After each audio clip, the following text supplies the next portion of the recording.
भारत में कुछ जगहें ऐसी हैं जो नक्शे पर नहीं मिलती, जहां जाने वाले कभी वापस नहीं आते। मैं किसी जंगल की बात नहीं कर रहा, मैं उस हवेली की बात कर रहा हूं जो अभी भी खड़ी है, जो अभी भी सांस लेती है। और आज मैं आपको उसके अंदर ले जाऊंगा। 2019 की बात है। राजस्थान के एक छोटे से कस्बे में अलवर के पास एक पुरानी हवेली थी। लोग उसे काली हवेली कहते थे।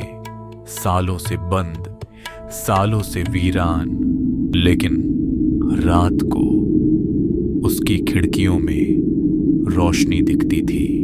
अर्जुन शर्मा 28 साल का फोटोग्राफर वो हवेली को अंदर से फोटो खींचना चाहता था। दोस्त रोकते रहे, मां रोती रही, लेकिन अर्जुन नहीं माना। उसने कहा था, एक रात की बात है, सुबह वापस आ जाऊंगा। वो वापस तो आया, लेकिन जो आया वो अर्जुन नहीं था। रात के 11 बजे अर्जुन हवेली के मुख्य दरवाजे पर पहुंचा। दरवाजा बंद था, ताला लगा था, लेकिन जैसे ही उसने कैमरा निकाला, दरवाजा खुद ब खुद खुल गया।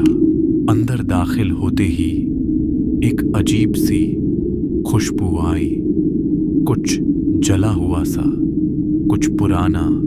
उसने पहली मंजिल की सीढ़ियां चढ़नी शुरू की। हर कदम पर लकड़ी की आवाज, छर छर छर।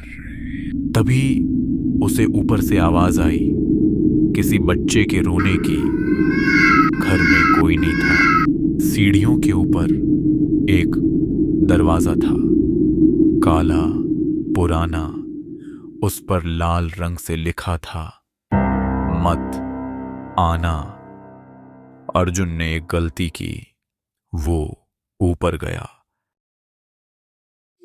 दरवाजा खोलते ही उसे एक कमरा दिखा और बीच में एक कुर्सी, और उस कुर्सी पर बैठी थी एक औरत। पीठ उसकी तरफ थी, सफेद साड़ी, काले बाल, बिल्कुल स्थिर। अर्जुन ने आवाज लगाई, कौन हो आप? कोई जवाब नहीं। तभी वो औरत हिली, धीरे धीरे, बहुत धीरे धीरे वो मुड़ने लगी।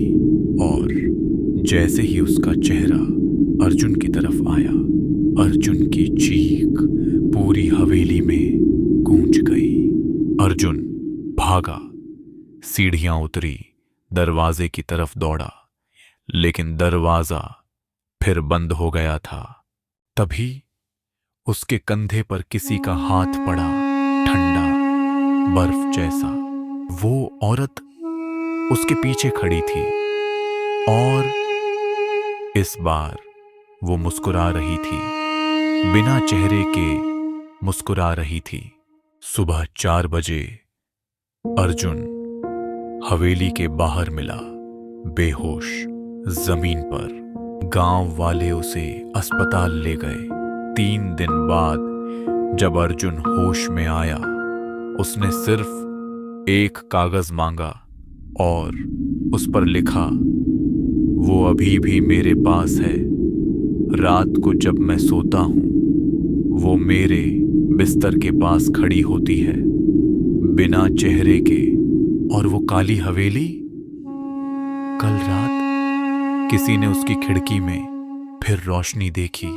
अगर आप कभी किसी पुरानी हवेली के पास जाएं और उसका दरवाजा खुद ब खुद खुले, मत जाइए, बस मत जाइए।